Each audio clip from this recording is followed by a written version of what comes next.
You are 20 seconds early, Mr. Pat.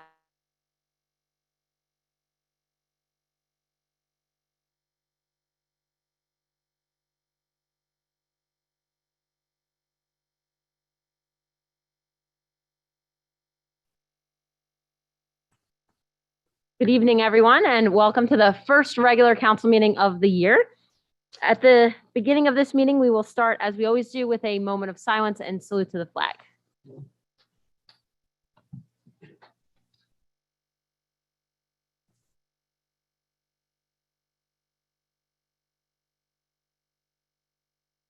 I pledge allegiance to the flag of the United States of America and to the republic for which it stands, one nation, under God, indivisible, with liberty and justice for all. Thank you, everyone. Adequate notice of this meeting was provided to the Union County Hawk, advertised on December 2nd, 2021. Notification was sent to the Star Ledger and posted on the municipal website, the municipal public bulletin board, and filed in the office of the municipal clerk, informing the public of the time and place according to the provisions of the Open Public Meeting Law, Chapter 231, PL 1975. Roll call, please, Ms. Cameron. Yes, Mayor. Mayor Tedisto, Here. Councilman Graham, Here. Councilman Carney, Here. Councilman Lazzaro, Here. Councilwoman Lafredo, Here. Councilwoman Salmon, Here. Council President Blumenstock. Here. Thank you, Ms. Cameron. At this time, could you please call the roll of our staff and professionals with us this evening? Yes, Mayor. Kyle Harris, Borough Administrator, Here. Adam Abramson, Borough Attorney. And I'd just like the record to reflect that our police chief, Jim Wright, is here as well. Now we'll begin with the report of our borough attorney, Mr. Abramson. Welcome aboard.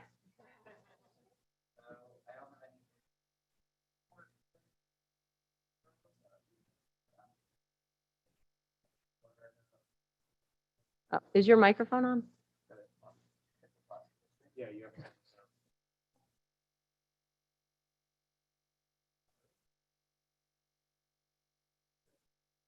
Good now? Yes.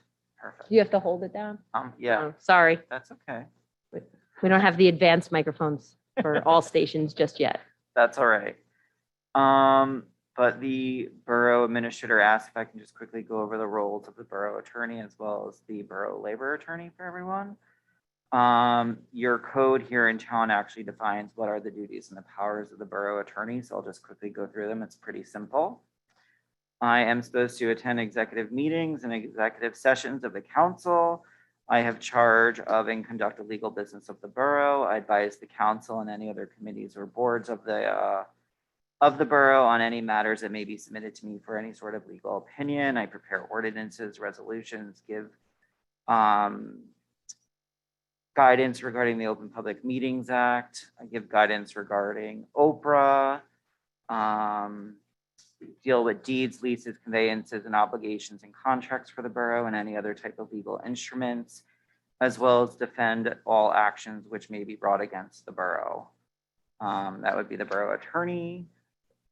As a labor counsel, I represent the borough in all legal matters pertaining to labor and employment. That would include dealing with negotiations, disciplinary proceedings, grievance proceedings, litigations and appeals of those matters. Day-to-day activities of the borough for employment would be FMLA, disability, employee hiring and termination, drug testing, active and retiree insurance issues, Fair Labor Standard Act issues, and employee complaints. So those are basically the general duties that I do, which sometimes expand depending on what's going on. Okay. Very good. Thank you, Mr. Abramson. Does anyone have anything for our borough attorney tonight? Okay, seeing none, we'll move along to the report of our borough administrator, Mr. Harris. Thank you, Mayor. Good evening, council. A relatively short report tonight. Borough Hall will be closed on Monday, January 17th, 2022 for the Martin Luther King Jr. holiday. Borough Hall will be open until 4:30 p.m. tomorrow and will reopen on Tuesday at 9 a.m. Please be advised there will be regular Southside garbage collection on January 17th. It's not a holiday for the Public Works Department. The 2022 DPW schedule and guide to municipal services was mailed out earlier this week. Most residents should have received this in their mailbox. I just want to point out there will be grass clipping collection every Wednesday from the first Wednesday in April through the last Wednesday in October. And we'll continue to remind residents of that once the grass mowing season begins. And finally, over the next 3 months, we'll be having presentations from various department heads to provide an overview of their departments and operations. These presentations are intended to provide the council and public with a better understanding of the various departments in Garwood.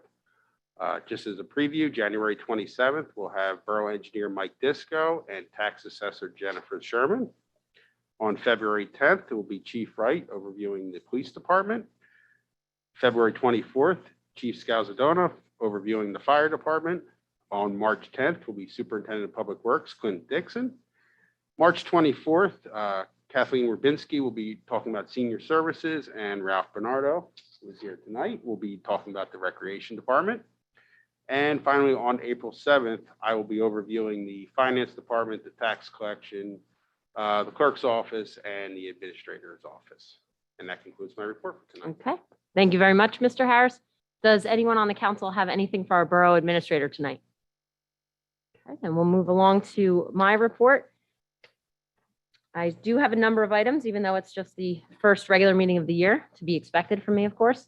So at my request, as everyone is probably very well aware, a post-Hurricane Ida report was prepared so that we could get a better understanding of the timeline of exactly what happened, also what our local emergency response was, and most importantly, what we can do to improve our response in future major weather emergencies like the one we experienced.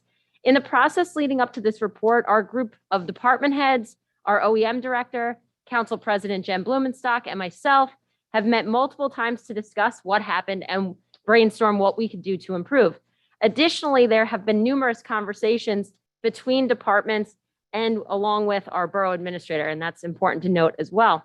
At this point, I have received and I have reviewed the Hurricane Ida incident report prepared by our police chief. Chief, thank you for all of your efforts on that. And I'd like to give everyone a bit of an overview of that report this evening. Also, I want everyone to be aware that this was distributed to the council earlier today, and it will also be posted on the borough website, garwood.org, tomorrow morning. So you can anticipate it there and take a look at it. I certainly do encourage everyone to read the report in full, but as I mentioned, I want to give some overview of it tonight and some of the major recommendations that came from it. So as I've spoken about before, we really were very fortunate the night of Hurricane Ida that we had many volunteers in our fire department already in town for a meeting. So they were very much here to the tune of about 25 members. They were able to help with water rescues, pump outs, and more during and after the storm. And that was, of course, immensely important because had they had been home, it might have been difficult to get a number of our firemen and firewomen in to the town. And that will make sense as I move into what happened on the police department side. So Chief Wright really did a great job explaining the conflicting weather reports that we were receiving. And our police department that night was staffed regularly with 3 on-duty officers and 1 dispatcher. Because of how quickly that storm came in and the severity of it, it was challenging for our police department to bring in additional personnel. So a recommendation of this report is to add personnel, even at overtime if it's needed, when ample notice is given for future storms of this magnitude. And this is always going to be a balancing act because we need to be fiscally mindful before calling in staff for overtime, but that will be on the judgment of our police chief, maybe in accordance with some conversations with our borough administrator, the OEM director, as to when we think it's pertinent to do. But it's definitely something we wanted to recognize, that had we had additional staff in the police department, we would have been better off that night, particularly at the communications desk. So speaking of that, another specific recommendation of this report is to add manpower to support the communications desk. As I mentioned that night, we only had 1 dispatcher on duty. So this could be at overtime, or some other ideas that came out of our group was to maybe have the help of volunteers from the fire department that would be willing to be basically a backup to the communication desk for non-emergency calls.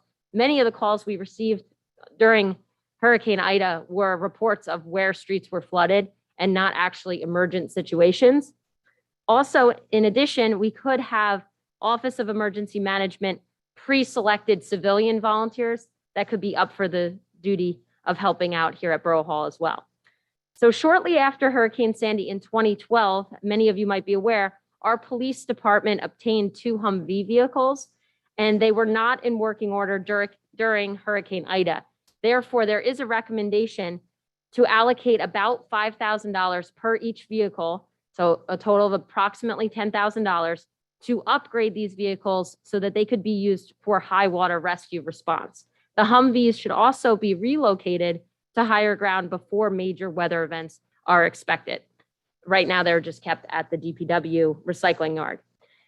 The pumps for the underpass, as we all know, failed during Hurricane Ida because they could not handle the magnitude of the water. But it's important to note that it was not initially a mechanical failure, but rather the discharged water from the pumps had nowhere to go. So it continued to return to the underpass. This cycle continued until the water exceeded the pump electronic level, which caused the ultimate failure. So the recommendation that follows is to replace the pumps with submersible pumps and to install gates to close the underpass during flooding.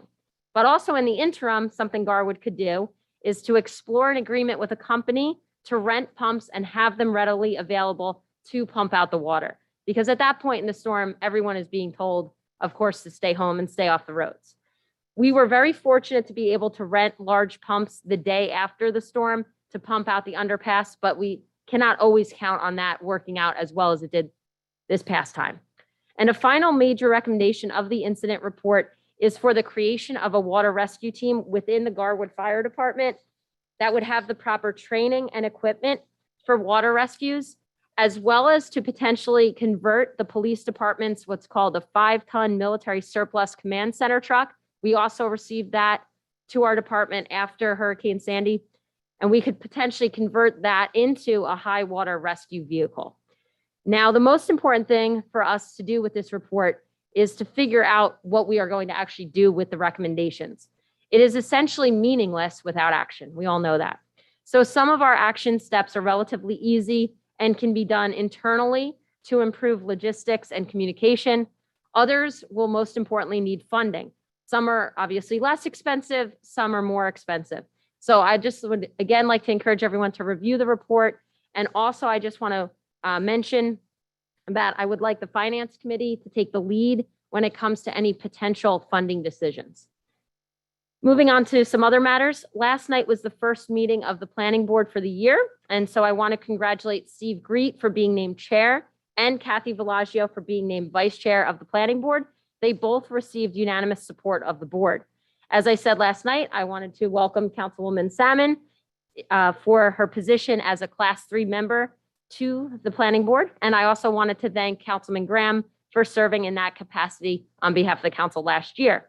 I also welcome back returning members, Ken Capobianco, Bill Nierstedt, and Rich McCormick, the board attorney, Don Frazier, the board planner, engineer Victor Vinegra, and the board secretary, Adele Lewis, all received unanimous support for their professional positions with the Planning Board last night, and I welcome them back as well. There was one application before the zoning board, meaning that Councilwoman Salmon and myself would not be participating in that application. And it's one that's seeking an expansion of a non-conforming 3-family residence at 113 to 115 Willow Place. It was not heard last night, however, and instead it will be carried to the February meeting. The next meeting of the Planning Board will be on January 26th, and that will be a continuation of the paperboard application. Next, I wanted to briefly speak about the consent agenda tonight. First, with Resolution 22-038, and I'd like to ask for the council's support on this. As everyone knows, Garwood has been a member of the Mayor's Council for the Rahway River Watershed Flood Control Group for a long time now. The group is now asking each town to contribute some funds to help hire local professionals to help us get a real solution to the flooding issue in our area. Garwood was asked to contribute the least amount of all of the towns that participate at a cost of $1,000.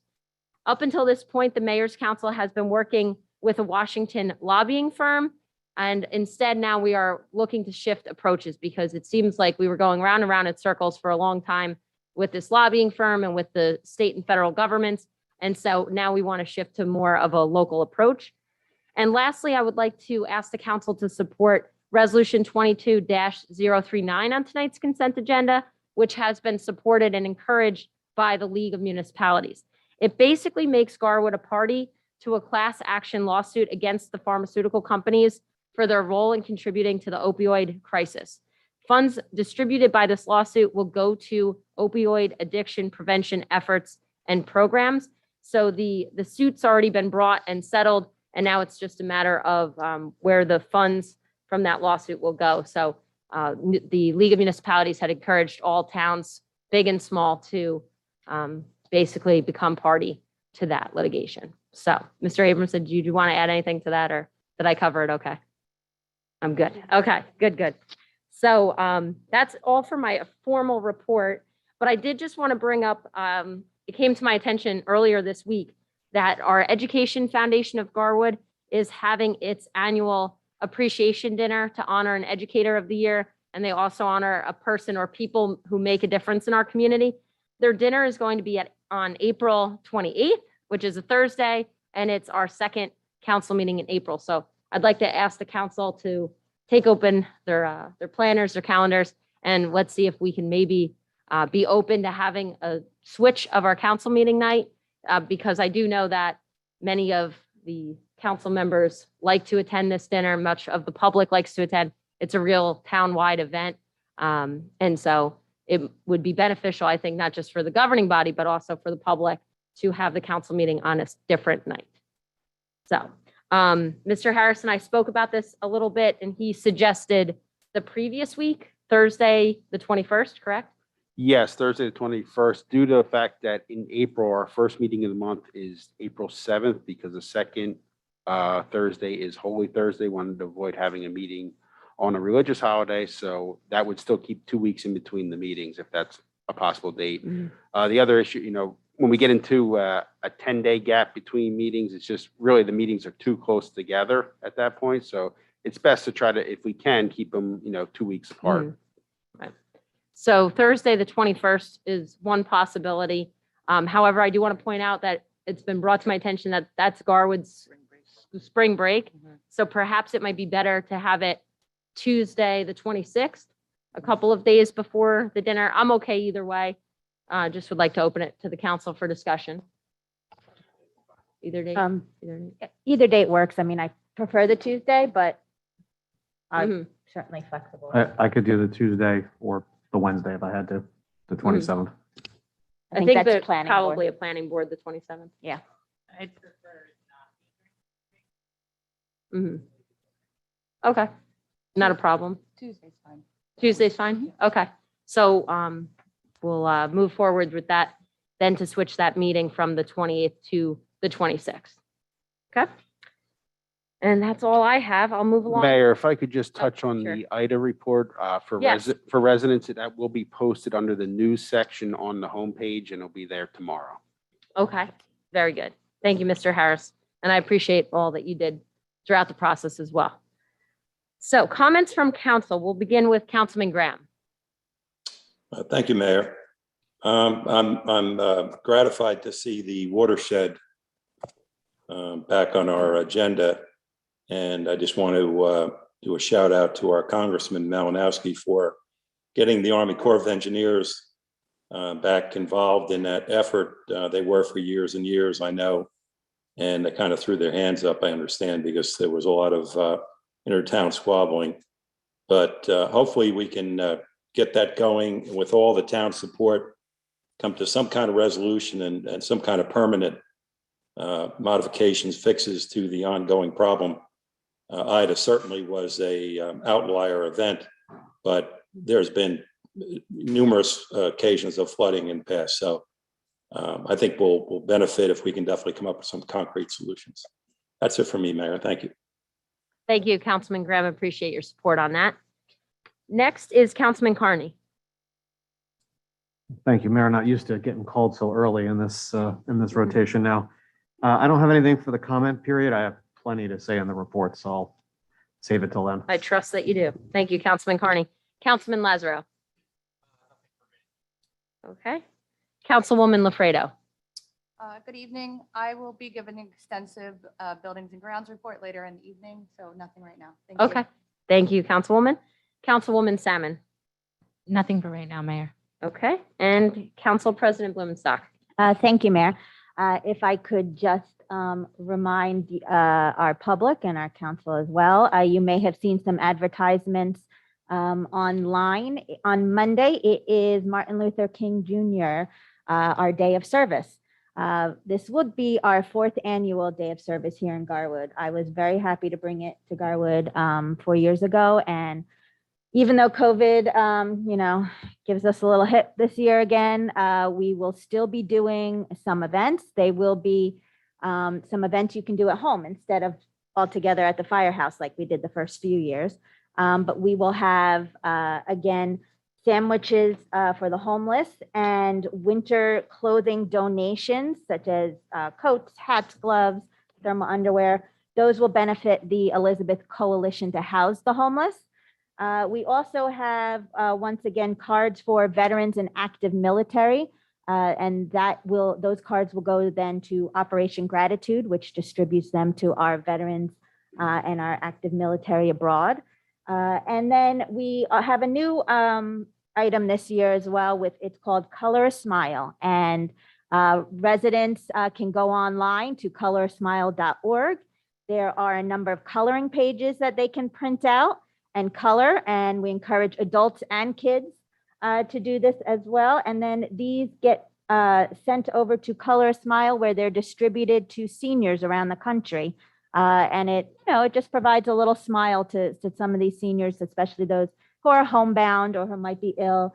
And it gives them a little boost, I think, to see these drawings. So those are the different activities that we have come up with for this year's day of service. We ask that you drop the cards and the pictures and any sandwiches that you make at home.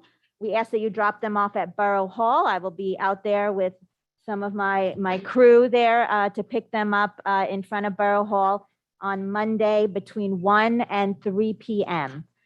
So I know a lot of the school children have started doing some of this. We did ask the Lincoln School to sort of encourage the kids to participate in some of these. And I have gotten some stories from my kids that they were making some cards. So we ask that everybody, adults, kids, come out and make a sandwich, make a card.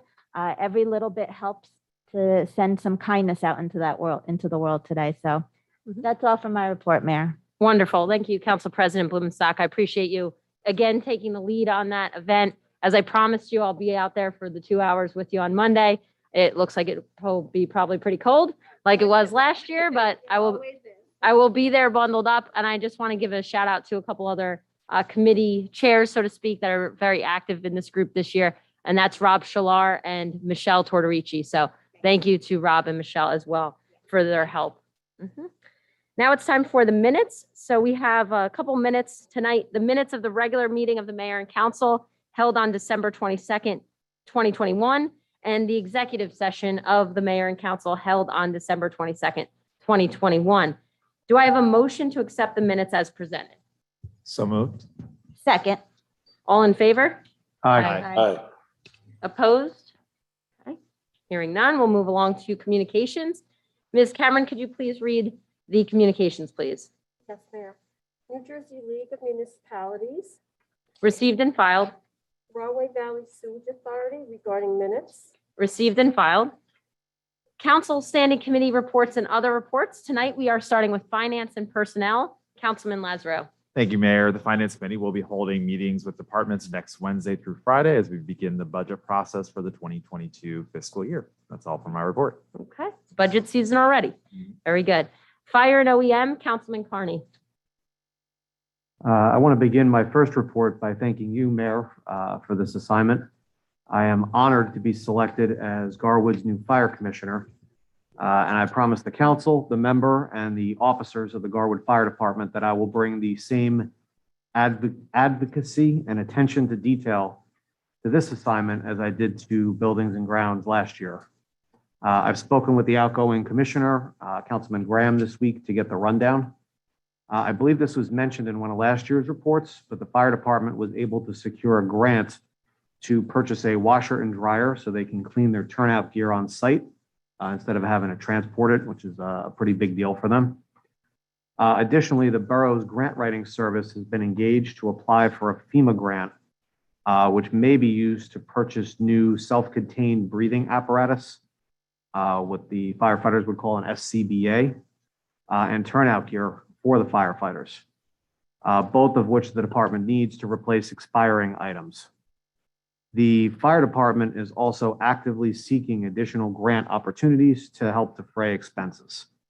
As the incoming commissioner and also a new member of the Finance Committee, I really appreciate the diligence of our volunteers, not only for their response rates to calls for service and training, but for going the further step of attempting to get grant funding for themselves over and above what's provided by our budget. Grant applications, for anyone who's ever seen one, are rarely an easy process. So I just want to ensure that the rest of the council and the entire borough, who's hopefully all on YouTube with us tonight, is aware of these efforts as we will soon enter the budget season.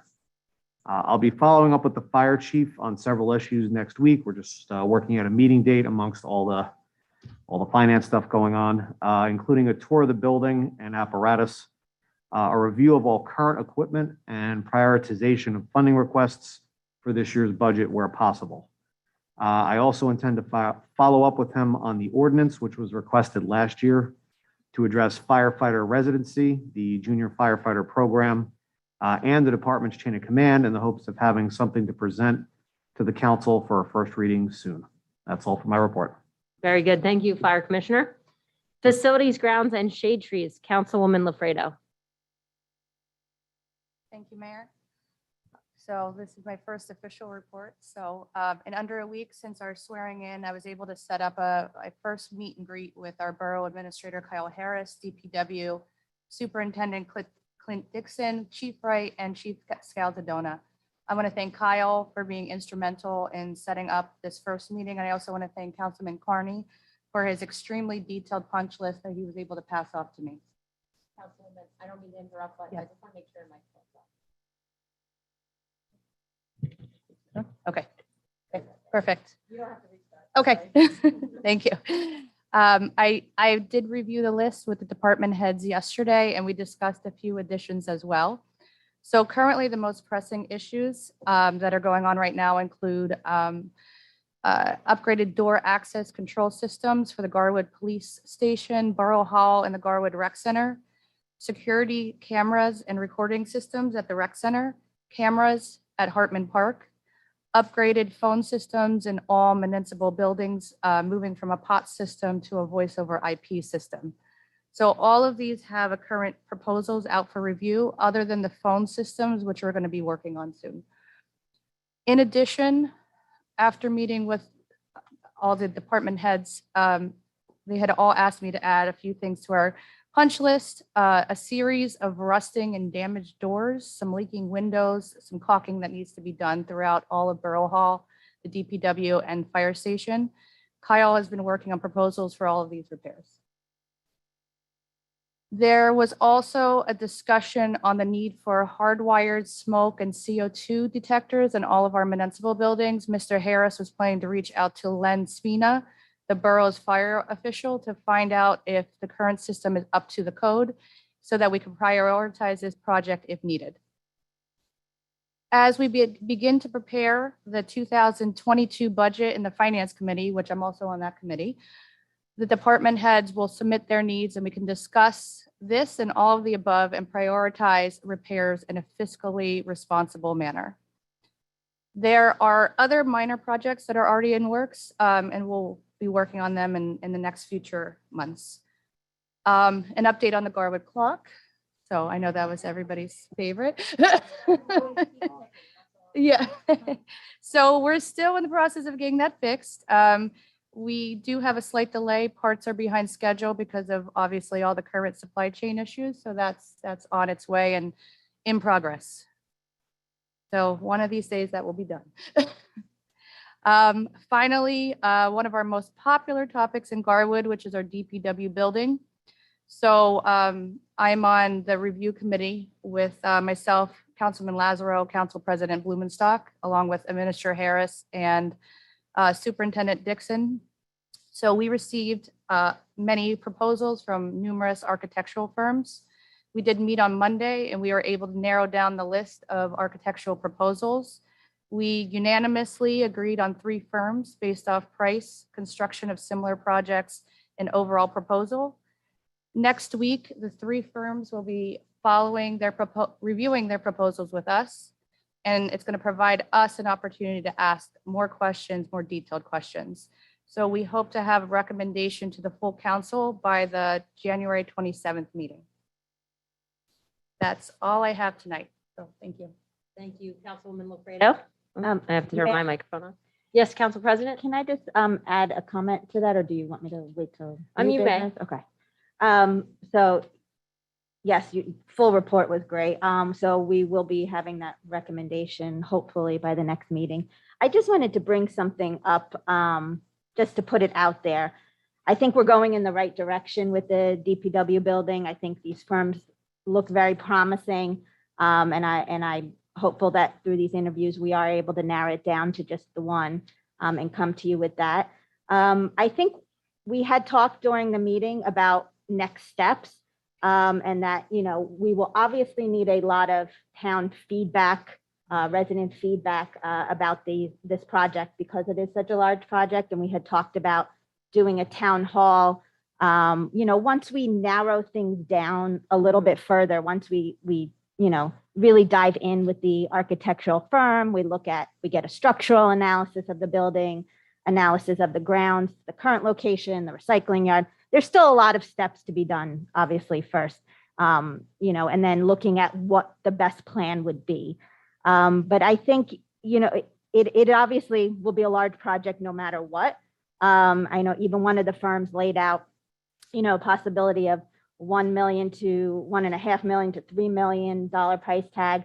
So we are talking, some hefty costs. So I just wanted to propose the possibility down the line, once we narrow things down further and even possibly after the town hall, of putting this as a referendum to the residents, considering not just the price tag like this, but really just the fact that a new building for a town like Garwood is really a big step no matter what the cost. So the current DPW building is over 60 years old. And so a new facility is going to really shape Garwood's future, not just, for this generation, but for the next couple of generations. It's really going to decide, the direction of our public works department and what, where Garwood is going to go. So I just think given that gravity of it, that a referendum might be the way to go. I would just wanted to put it out there now. And so that, as we move along further, that possibility could be discussed with the council. Thank you, Council President. I certainly hear that loud and clear. And I think especially when people hear the price tag of anywhere from roughly $1.5 million to upwards of $3 million, that's, it is quite a price tag. But at the same point, we know how valuable our DPW department is to Garwood and all of that. So it's just one of those endeavors. But as you mentioned, you're narrowing it down to the 3. You'll be interviewing next week. I definitely look forward to hearing what recommendation the committee comes forward with. And now that group will provide the town hall meeting information, right, Councilwoman Lafredo? So we plan, as soon as we narrowed it down and then we do award the RFP, then we would be proceeding with setting up after phase 1. Correct me if I'm wrong, right? Yes, we're going to need the information the architectural firm acquires during phase 1, which is the evaluation of the existing building, evaluation of a new building on the existing site, or a relocation to a different site in town. That's going to take months for those evaluations to come in. So we're not going to be, it's not like we're going to say, oh, we're going to award this contract, the end of January and have a town hall meeting in February. This is a multi-year project to get this, accomplished and accomplish it in the most, financially responsible manner and in the best direction for the town. This is a major decision for the town right here. And we need all the information in front of us before any of us can decide what is the best direction. Right. So really, hiring this architectural firm, they might complete phase one and we might decide that this is not the direction we want to go and look at other options. It's, the RFP is it's a two-phase project with, the first phase is the evaluation. The second phase would be the reconstruction of the existing building, rebuilding on that site or, relocating that. So it's going to take a long time to make this decision and get all the information we need. We can't rush into this. Right. I totally agree. It can't be rushed. And also any decision like this can't be made in a vacuum. We have to be aware, as I'm very much trusting of the committee and the rest of the council is, that we have to be mindful of our other departments' needs, our other facility or building needs as well. So we can really think long-term and not just short-term. It's obviously a huge decision. And as far as bringing up the referendum, I think that's definitely fair to put on the radar. And it's something that does also take time to know the process of it, because I wouldn't want to see Garwood have to spend money just to put it on the ballot. And I know if you need like a special election, towns would have to do that. So we would want to figure out a way we could potentially do that where it would not be an additional burden to the taxpayers, as just a way of getting their feedback. So we should at least do some investigating, Mr. Harris, to see what that looks like. And if that's the direction the council wants to take, it's obviously not a decision to be made next meeting. It sounds like months from now, but okay. And I just wanted to ask, Mr. Harris, did every member of the council receive the proposals from the architectural firms? I know I received it, but Yes, we'll be sending out was the council like all 7 proposals or the 3 finalists? I think I personally think just the 3 finalists is fine, but I'll open that up to the rest of the council. I thought that we had spoken about in the committee meeting that we would just do the narrowed down 3. Yeah, I can get those. I probably have to put them on the flash drive. They're very large proposals and we can have them available for pickup here at Borough Hall. Okay, so if anyone on the council wants it, they'll contact you and pick it up from Borough Yeah, Hall. just reach out to me and I can Okay, get them. perfect. And Councilwoman LaFreda, was the committee unanimous in the selection of the 3? Yes. That's perfect. Completely unanimous. All right, great. That's really good to know. So I think the other members of council should feel confident in the 3 that we are receiving. They received the full support to move on to this next step. So, all right, thank you very much. An excellent first report. Streets, Ecology, and Sustainability, Council President Blumenstock. Thank you, Mayor. In addition to regular garbage pickup, the DPW removed the holiday decorations from the municipal complex and the council chambers, as well as utilizing Fanwood's bucket truck to remove the holiday decorations from the utility poles along South Avenue. They also began the annual residential Christmas tree pickup program. The trees are being disposed of at the Fanwood Recycling Center. Snow removal operations so far this month are as follows. Public Works employees worked a total of 24 man-hours of overtime and a total of 48 man-hours of regular time on January 7th to perform the following during the winter snow event: street and sidewalk de-icing, both before and after the event; snow removal on all borough-owned sidewalks and parking lots; snow removal on all borough streets. Once snow removal operations were completed, the department performed normal residential garbage pickup in the afternoon. The department also performed salting operations as needed on borough-owned sidewalks, parking lots, and streets numerous times after the storm due to freezing conditions. So thank you to the department for another great snow cleanup. So that's all for my report, Mayor. Great, thank you, Council President. Police and Public Safety, Councilman Graham. Thank you, Mayor. I would just like to thank you for naming me Police Commissioner this year. I spent a very gratifying year as the Fire Commissioner, and just want you all to know, especially you, Mayor, having been a sailor and now representative of the Fire Department, the Police Department, if you do ever create a Cowboys and Indians Committee, I claim chair. That way I'll be representative of all the village people. Keep that in mind, please. Sure. So Chief Wright and the entire police department want to remind everyone that during the winter season, it's important to prepare for potential emergencies. Stay informed to borough events and issues by checking our website at garwoodpd.org and our social media outlets. Sign up for instant text and email notifications through nixle.com.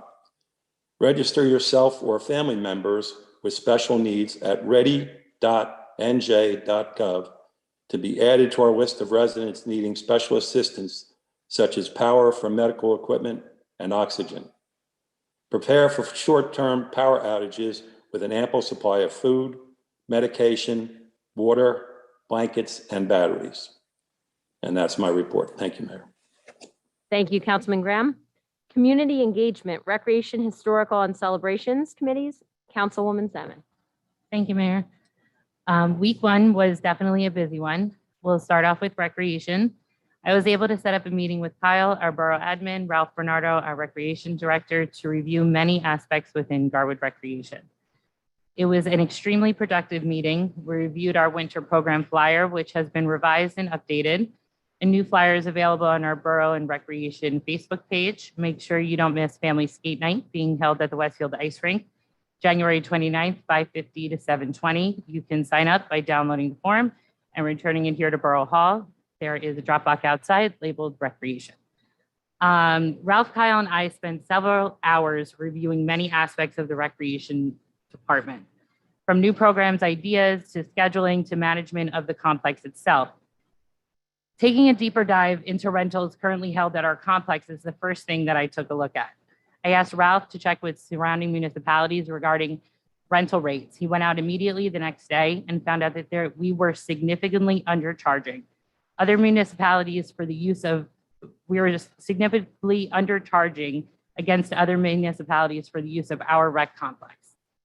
On average, surrounding towns are renting similar spaces for $200 to $250 per hour. Garwood's current average for a rental is $50 per hour. Please keep in mind, this is for non-residential rentals. For example, a non-Garwood-based youth soccer organization rented in the fall of 2020. The borough charged $4,800 for the use of the complex for a total of 96 hours. If we were charging the appropriate rate, the rental cost would have been almost $20,000 at the lowest average fee of $200. That is a loss of revenue of over $15,000 just on one rental. We have multiple programs renting at the complex currently. I hope that I can count on the full committee support in the revision of our rates at our upcoming community engagement meeting, which we are in the process of scheduling. This is definitely way overdue. It needs immediate attention, especially prior to any spring booking. Moving on to celebrations. I spoke with our celebrations chair.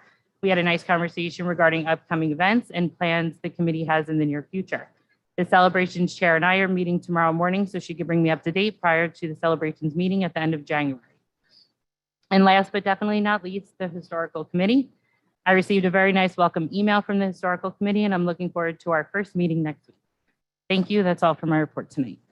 Thank you, Councilwoman Salmon. I appreciate what Mr. Bernardo found out, and I definitely look forward to what your committee discusses and then puts forward to the rest of us.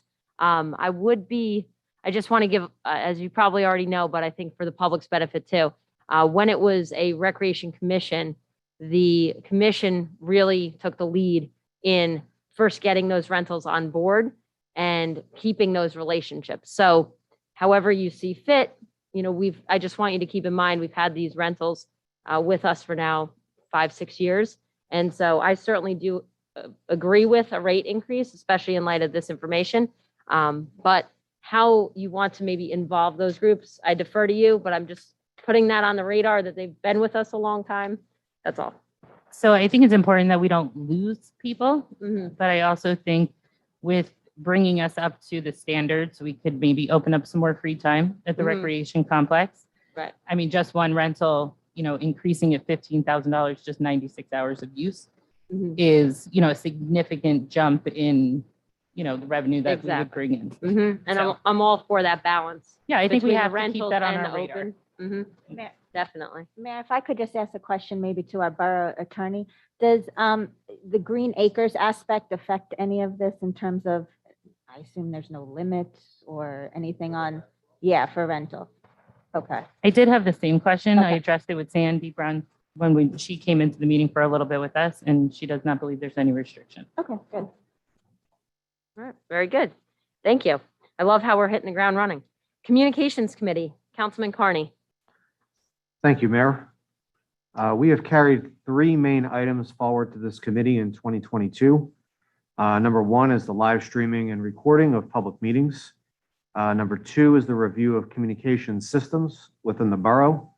And number three is the police, fire radios, and 911 dispatch. So regarding the topic of live streaming and recording of meetings, we've come a long way in a short time. We began soon after returning to in-person meetings in July of 2021. And even though we've had a few glitches in the matrix from time to time, and including one about 2 hours ago where I got a phone call from Mr. Harris, we've been able to work them all out. And as you mentioned in your reorganization address last week, Mayor, we're really in the vanguard with this, with a working hybrid meeting and multiple options for access. So the public, staff, and members of the council are able to view or participate remotely through Zoom. They can view the live stream on YouTube or pull up the live recorded video on YouTube after the fact.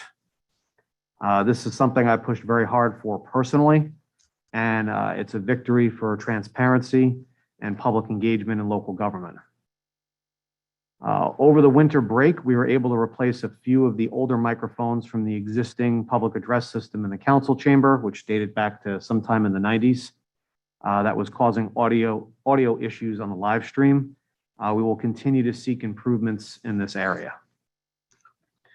On the topic of communication systems, I continued work over the break with the outgoing version of the committee to streamline and centralize communications throughout the borough.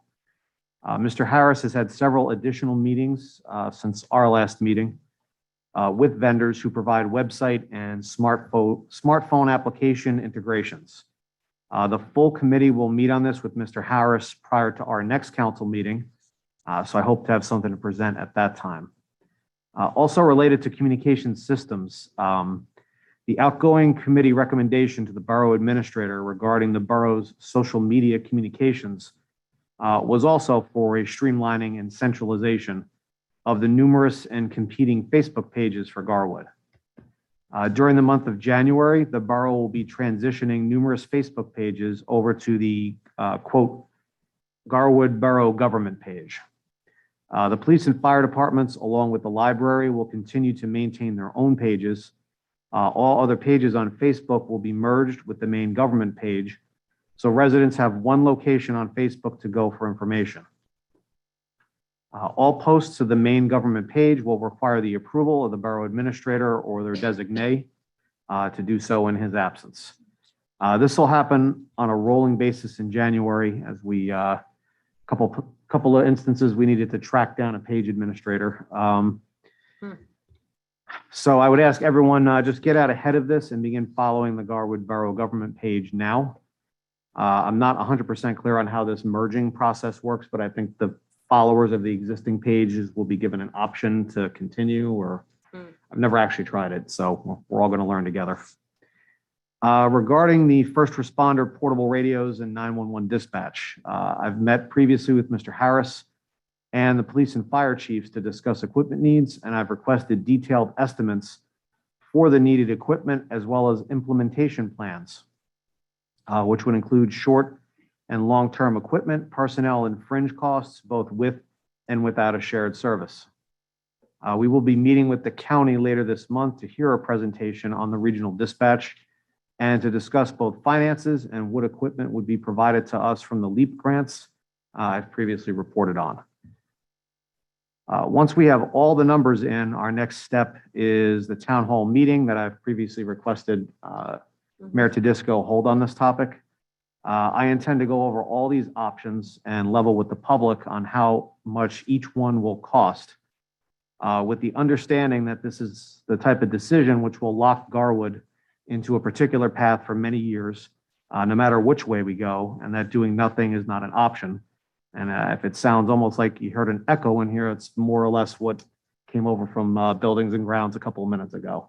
We have a couple of really big decisions here this year that are gonna, not every council has the opportunity to be involved in a decision that can't be undone the next year.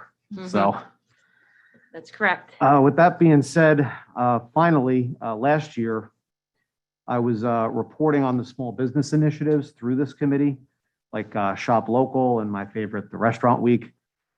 This year, the mayor has moved this work to a new small business liaison position, which I'll have a report on shortly.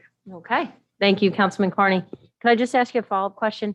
As far as the Facebook pages and merging them to be streamlined, I know you did some research with what other towns do, and can you speak to that a little bit? Like, As I said, most other towns have a central, it'll say the name of the town. In some cases, you get that like dash government because there may be more than one town with the same name. I think there's a Garwood in Texas that might have gotten to it first. Most other towns and municipalities in our area really just have the three, what I would call the big three, police, fire, and the central town page. I know Mr. Harris did a bunch of research on that as well. Yes, I sent a survey out to Union County administrators from the various municipalities. And I said, we have 11 different Facebook pages, and they were all shocked by that because you have municipalities that are 10 times our size with 3 pages. And it's the management of these pages. It's, ongoing, who's the administrator. And really it's about getting our message across. We want to have, if there's an emergency in town, we want it to get out to all residents, not just the residents that are following the library page. Emergency information needs to get to everyone. So we figure this is like a good way to streamline our message to residents in town by having just one central page. right. I definitely agree with that. And I think the research behind it is worthwhile to mention that this is not being done at a whim, but based on what we're seeing done throughout the county. And as far as communications go, that's something we're really trying to get better at. And I think it makes a lot of sense to streamline it so people know they have one place they can go and it's not dependent on maybe how active some groups, maybe volunteers running these pages were compared to maybe others, whereas the main central page must be, current, updated frequently, and hopefully it's the go-to place for people to find their information. That's the goal. Mayor, I would say it's important for us to be speaking with one voice as much as possible. So again, 11, 12 pages and some where we weren't even able to track down an administrator easily. That's all problematic. Thank you for your very thorough report. So Board of Health Liaison, Councilman Graham. Thank you, Mayor. Since this is my first report, so we don't get our fingers crossed. I was copied on the report from Megan Avalone, the director of the Westfield Regional Health Department. That's information about COVID that you had normally been passing along. I could pull some highlights out of her report if you wish. Are you prepared to do Yes, so? I'm are? looking at the report. Okay, go ahead. Because as you know, I pull from those periodically. I've been going more on a month-to-month basis. Right. But if you'd like to give some highlights right now, feel free. Sure. So this report was filed on January 6th. So for December, there were 192 new cases reported. And there were 4 hospitalizations in Garwood, including Garwood residents, including 1 death of a 91-year-old resident who was unvaccinated. Locally, 36% of children 5 to 11 have received at least 1 dose of vaccine, and 49% of those eligible have received a booster dose. For January, Garwood has had 17 cases reported to date.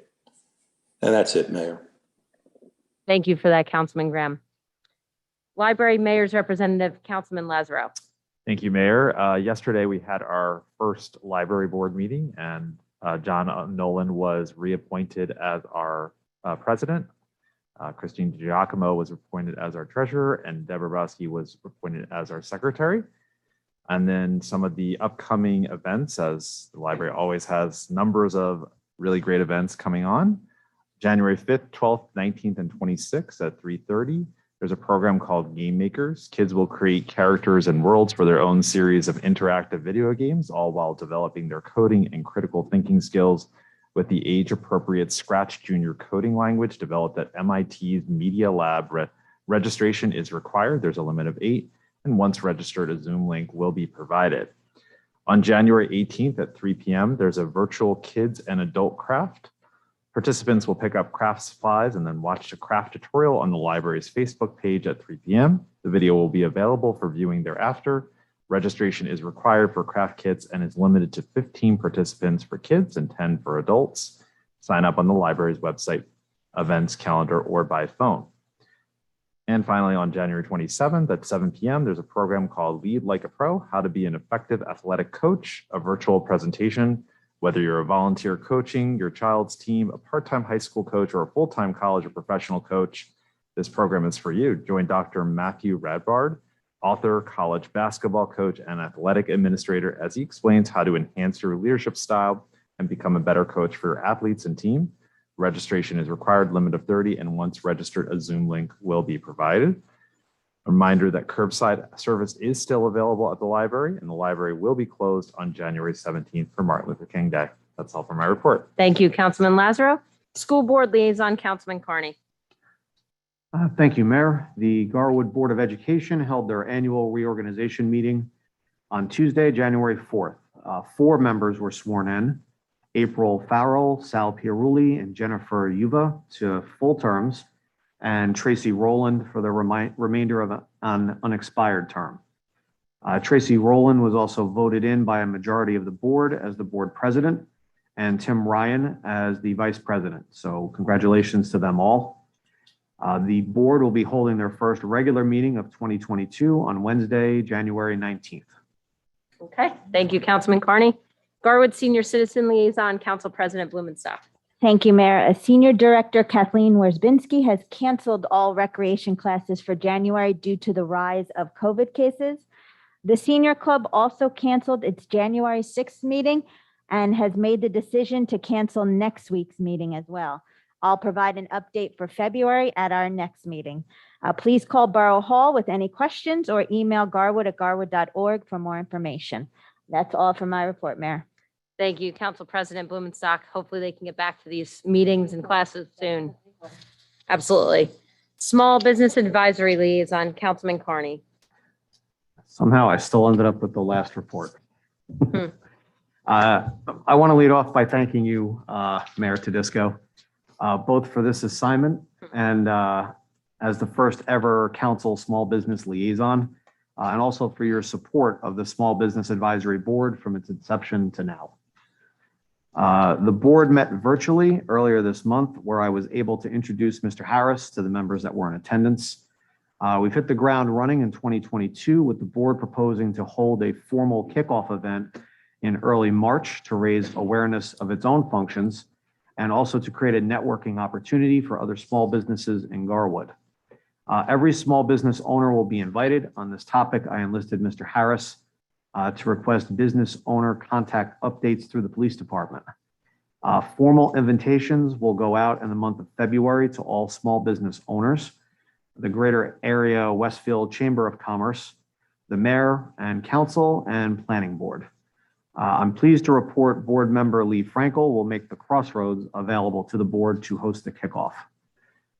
Board member Stephanie Savino has volunteered to design the invitation flyer and also a logo for the board itself to help with the publicity for this event. Our next planning meeting is scheduled for the end of January, so I'll have more to report on the kickoff event, including a finalized date in our first February meeting. The board also discussed initiatives for 2022, including a small business spotlight series of articles that we'd like to appear in the weekly Borough email newsletter. the return of Shop Local, which includes the board designing some new catchy hashtag options for social media to go along with that. A wellness week to highlight the many gyms, spas, salons, and personal trainers and other such types of businesses we have in town. And finally, and yes, I deliberately saved this for last, the return of my favorite Garwood Restaurant Week. We have a lot of positive energy and great ideas in this group. I'm really looking forward to working with them this year and making sure people everywhere know that Garwood can be a destination for shopping, eating out, services, and more. So I think I'm going to steal your line here, Mayor. It's a small town open for business. Very nice. Thank you, Councilman Carney. Very impressed. Our first regular meeting and every single committee had a report tonight. Thank you, everyone. Now it's time for the officers' reports, Ms. Cameron. Yes, Mayor. Zoning Officer Report for December 2021. Property Maintenance Officer Report for December 2021. Chief of Police Monthly Report for December 2021. Do we want to make a motion to receive reports, or are we going to cease that practice this year? We usually voted to accept the officers' reports as presented. Do we need to do that or not? Okay, don't need to. All right. Not on the agenda, so we'll just move along. Talk about streamlining, right? One step at a time. So now it's time for public comment. Is there anyone in the audience who wishes to address the mayor and council? Please step up to the microphone, state your full name and address, and please limit your comments to 5 minutes. Good evening and Happy New Year, Mr. Pritchard. Happy New Year also, ma'am.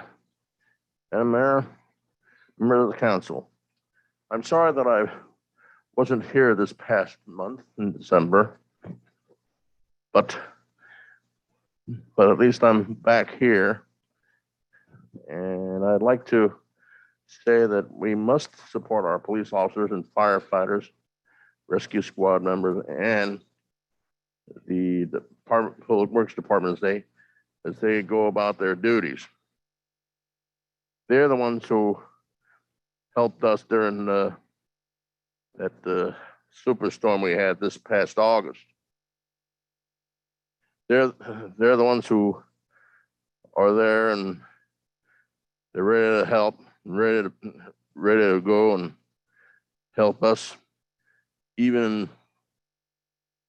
in danger. These are heroes in my book. They're the I'll be there, never you fear kind of people that we can depend on. And please get this, ladies and gentlemen, abolishing police departments, abolishing fire departments, it's never the answer. We need them, and we need them badly, and we need them ASAP. And another thing also, we have our sons and daughters in military uniform who are serving both at home and abroad, serving our country and defending our freedom. The freedoms that we take for granted, the freedoms that they died, many people have died to protect and defend. Our soldiers, sailors, Marines, Coast Guardsmen, and airmen are the guardians of our fundamental rights to life, liberty, and the pursuit of happiness. We must back them up all the way. We must not let progressives tear down our military for political reasons. Unfortunately, we let down those who served in Vietnam many years ago. But still, we must learn the lessons from that. 3 of our people have died in Vietnam. They loved us so. Every day in 100 ways, they told us so. In honesty, in affection, they told us so. They loved us so. Every day in 100 ways. they showed us so with loyalty and bravery. They showed us so. They were our defenders and they kept us free. They took an oath to guard us and fought for liberty. They loved us so. And we should know, for we love them so. And lastly, we need to reactivate closed hospitals, such as Muhlenberg. We need them, and we need them very badly. Because what if another 9/11 attack occurs? We'll need those hospitals very badly. The sooner we activate some of those closed hospitals like Muhlenberg, the better off we all will be. Do I make myself clear? Thank you, Mr. Pritchard. Is there anyone else in the audience who wishes to address the mayor and council? Mr. Patterson? I don't see anyone else rising.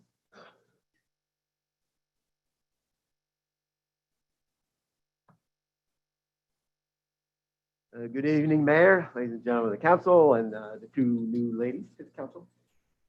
Welcome and Happy New Year.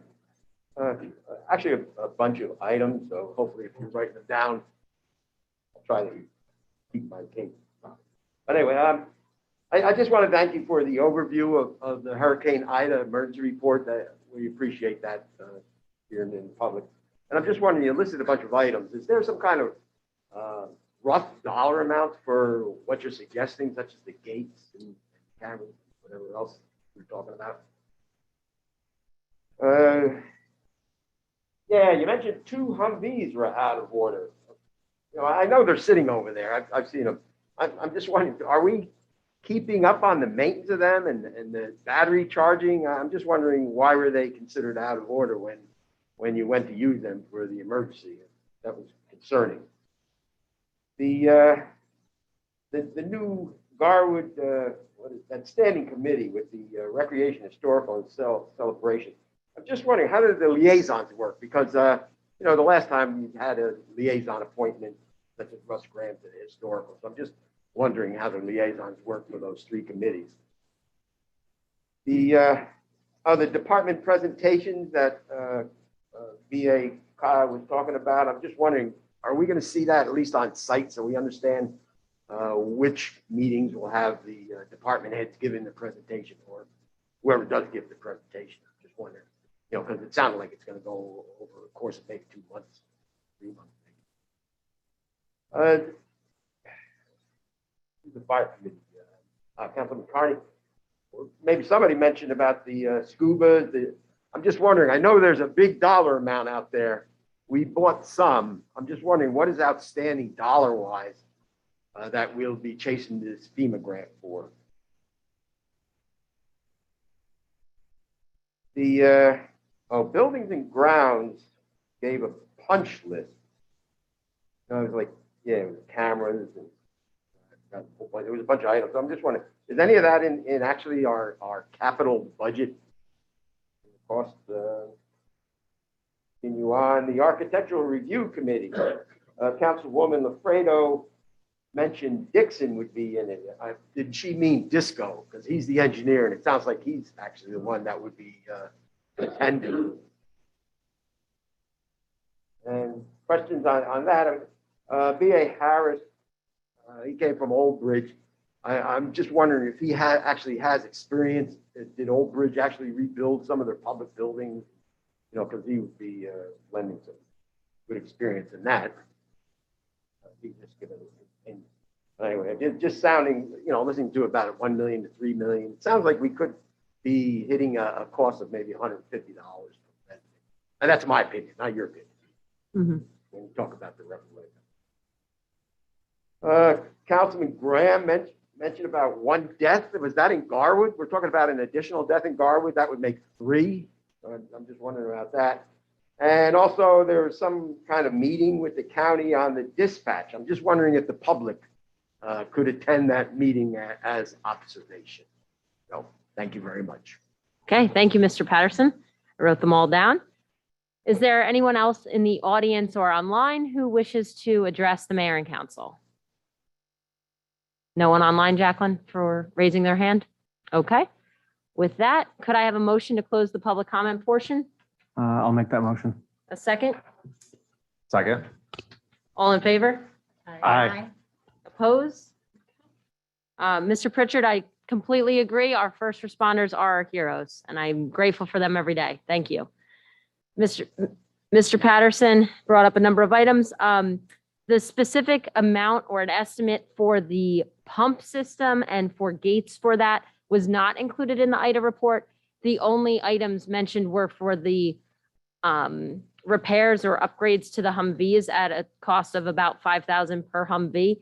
This was a report prepared by the chief, so I don't, Chief, I'll let you speak to it. Thank you.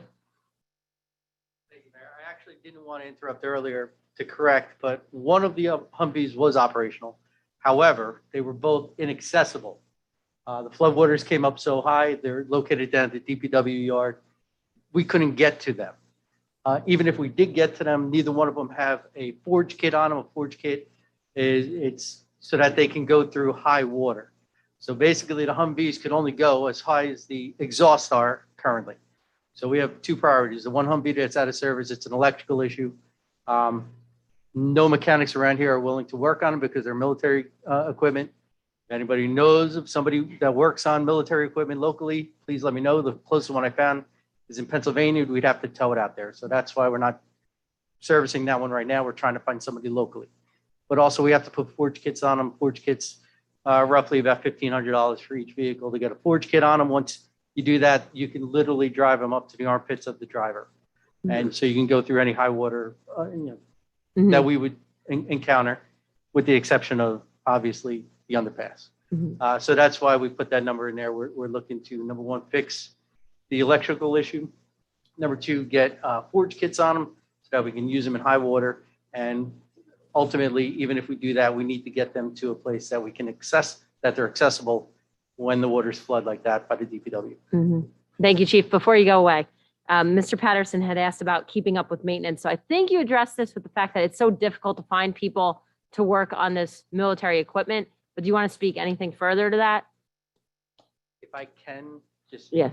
hold that. We have had some work done on them, but I really can't comment. We will leave it there, Thank you. Chief. Thank you.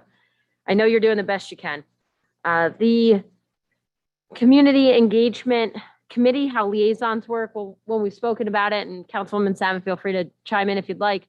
As chair, it's up to Councilwoman Salmon basically how to handle that. If she would like to go to all of those meetings, historical, recreation, and celebrations, she's absolutely welcome to. If she wants to designate another member of her committee to go, she can do that.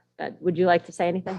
Yes, thank you, Mayor. So I do feel very passionately about bringing these committees closer together, not as one, but just to create a closer relationship between all three. So I will do my very best to attend every meeting. Thank you. Thank you, Councilwoman Salmon. The department presentations, yes, that will be on the website. Let's list that on the website and the Facebook page so the members of the public can prepare ahead of time. If there's a particular department head they'd like to hear from, they can make a point to come. Fire department for the oxygen bottles. Yes, you're right. We bought some. The last outstanding dollar amount I heard was roughly $200,000. Councilman Carney? The chief didn't really give a specific number. He said it was a six-figure item. And I know Mr. Harris, as I said, invited in the town's grant writer to assist. So he may have, I haven't had my sit down with the chief yet, so I don't have as much information as I normally would.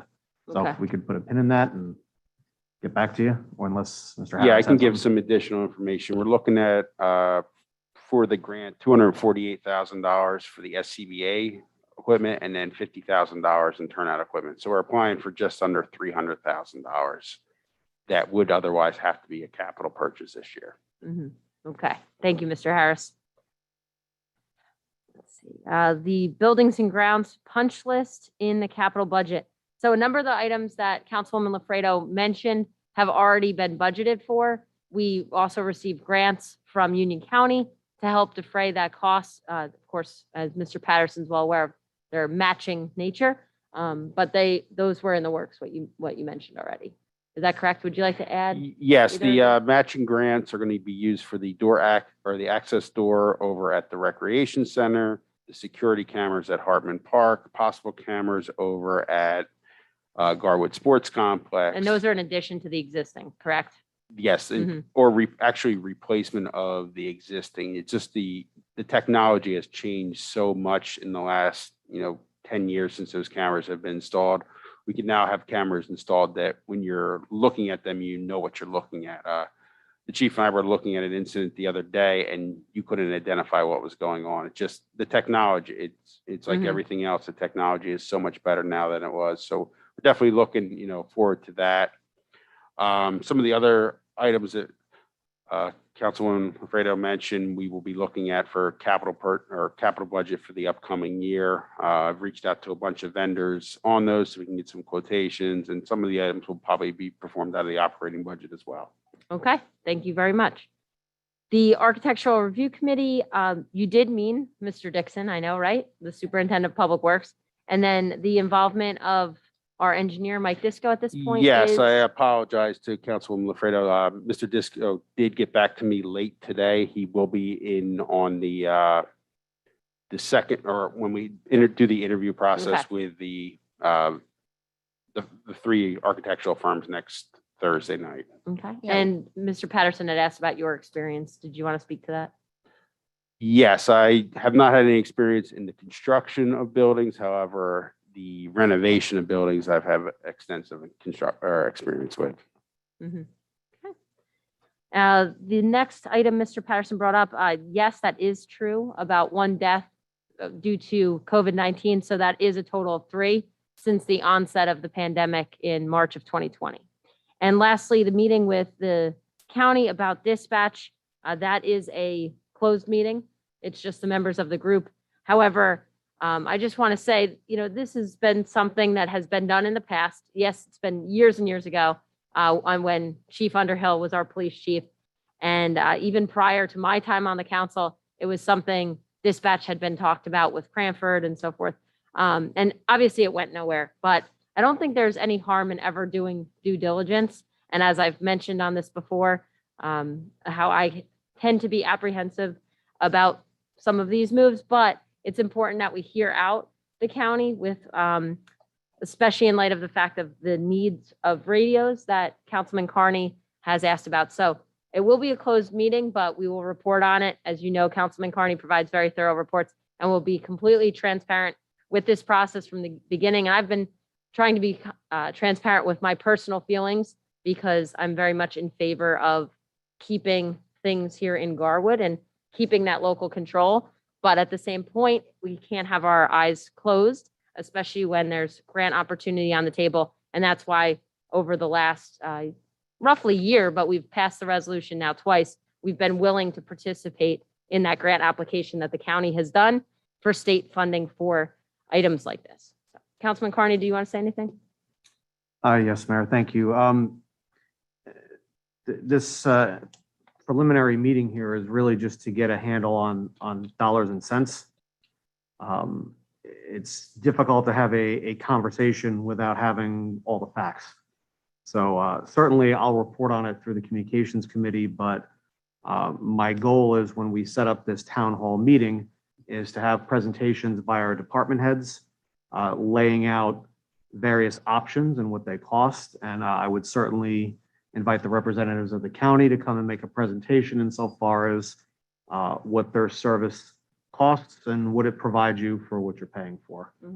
These are all things I think the public should be aware of at the time that we go into making, again, these really weighty decisions that could bind us in.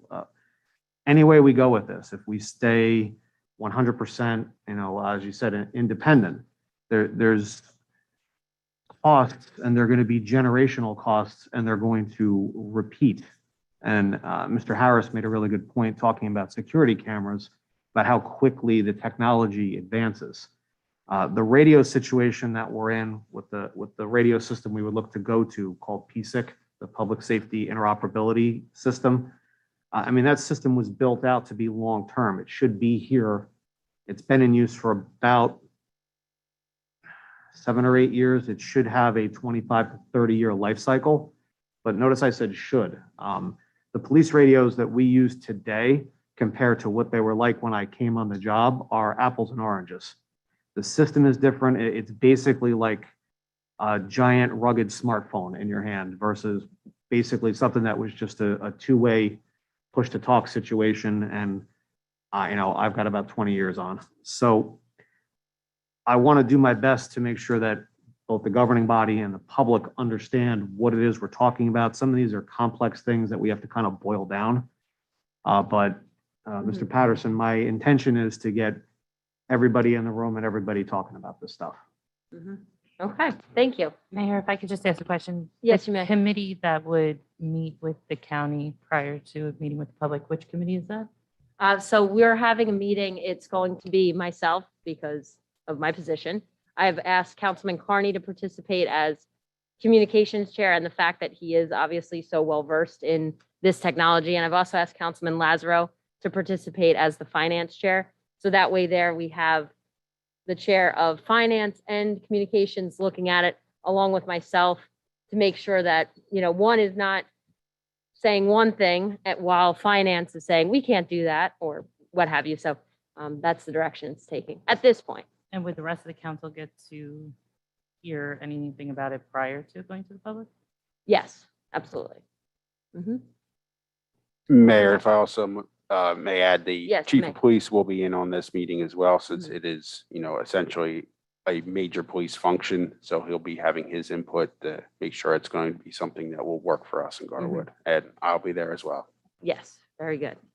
Thank you very much for pointing out that for the public. So now we have our consent agenda. Are there any resolutions a member of the council wishes to have separated from the consent agenda? There's only two. That's pretty simple tonight. Okay. Could I have a motion to adopt the consent agenda as presented? I'll make that motion, Mayor. Second. Okay. Roll call, please, Ms. Cameron. Councilman Graham, Aye. Councilman Carney, Aye. Councilman Lazaro, Aye. Councilwoman Fredo, Aye. Councilwoman Salmon, Aye. Council President Blumenthal. Aye. Okay, thank you. Ms. Cameron, do we have any resolutions deleted from the consent agenda? We do not. Mayor. Okay, thank you. Under new business tonight, I have a mayor's appointment, and that's Rich McCormick to the Celebrations Committee. I checked over that reorg agenda 5 times minimum, but of course, something still slipped through the cracks. And Rich, I appreciate it that he wants to stay on the Celebrations Committee, so he is put back on that committee this year. Next, we have payment of claims. Ms. Cameron, could you please read that resolution? Yes, Mayor. Be it resolved that the following claims as approved be and the same are hereby ordered paid when properly signed and verified, and the payment of payrolls as listed is hereby confirmed and ratified. Could I have a motion to adopt the payment of claims resolution? So moved. Go ahead, Councilwoman Salmon. Oh, second. Thank you. All right, that's your first second, I think. Very nice. Where was I? So, roll call, please, Ms. Cameron. Yes, Mayor. Councilman Graham, Aye. Councilman Carney, Aye. Councilman Lazaro, Aye. Councilwoman Fredo, Aye. Councilwoman Salmon, Aye. Council President Blumenthal. Aye. Okay, it's time for adjournment. The regular meeting of the mayor and council will be held on Thursday, January 27th, 2022 at 7 p.m. in council chambers. Information for the meetings, as always, is posted on the borough website, garwood.org. Thank you all for attending this evening. With that said, could I have a motion to adjourn tonight's meeting? I'll make that motion. So moved. I'll second it. Sorry.